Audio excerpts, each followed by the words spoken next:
ወደ ጫካ የወሰዱን የተለያዩ የህዝብ ጥያቄዎችን ይዘን ነው።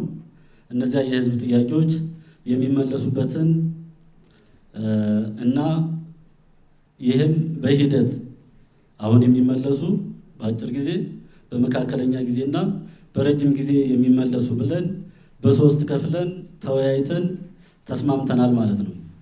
እንደሚታወቀው በጦርነት ተጀምሮ በጦርነት ያለቀ ታሪክ የለም። አፍተር ዋር there must be a peace process። ውጊያው ቢቀጥል ከዚህ በላይ ህዝባችን መሸከም አይችልም። በሁለተኛ መንገድ ለኢትዮጵያ ህዝብም ለአፍሪካ ህዝብም አጠቃላይ ለዓለምም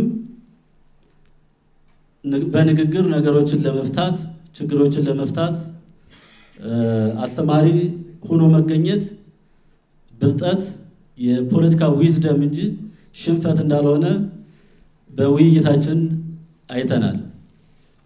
ስለዚህ ይሄ የተነጋገርንበትን እና የተፈራረምንበትን ወደ ትግበራ ሲገባ የተለያዩ መሰናክሎች ሊገጥሙ እንደሚችሉ በማሰብ ሁላችሁም የዓለም አቀፍ ተቋማትም የክልልና የፌደራል መንግስትም ከጎናችን በመሆን በአማራ ክልል ያለውን አሁን የተጀመረውን የሰላም ሂደት እስከሚጠናቀቅ ድረስ እንደምትደግፉን ተስፋ አደርጋለሁ።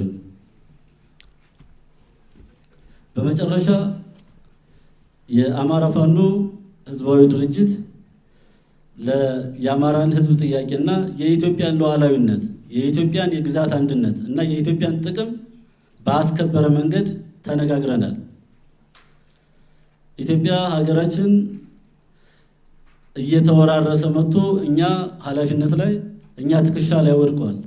ይሄንን ኃላፊነት በአግባቡ መወጣትና የተለያዩ የተገንጣይና የሌላ የባዕድ ኢትዮጵያ እንድትበታተን ከሚፈልጉ ኃይሎች ጋር የሚደረግ ግንኙነት አጥፊነት እንጂ የህዝብ ጥያቄም እንዳልሆነና በዚያ መንገድም የህዝብ ጥያቄ መመለስ እንደማይችል ተረድተው በሌላ መንገድ ያሉ በተለያዩ የኢትዮጵያ አካባቢ ያሉ ትጥቅ አንስተው የሚንቀሳቀሱ ወገኖች ይህንን ፈለግ በመከተል ወደ ውይይት መጥተው በጠረጴዛ ዙሪያ ችግሮቻቸውን ተነጋግረው እንዲፈቱ ጥሪ ያቀረብኩ ለተደረገው ስምምነትና ንግግር እና ይሄንን ፋሲሊቴት ላደረጋችሁ በሙሉ የከበረ ሰላምታዬን አቀርባለሁ።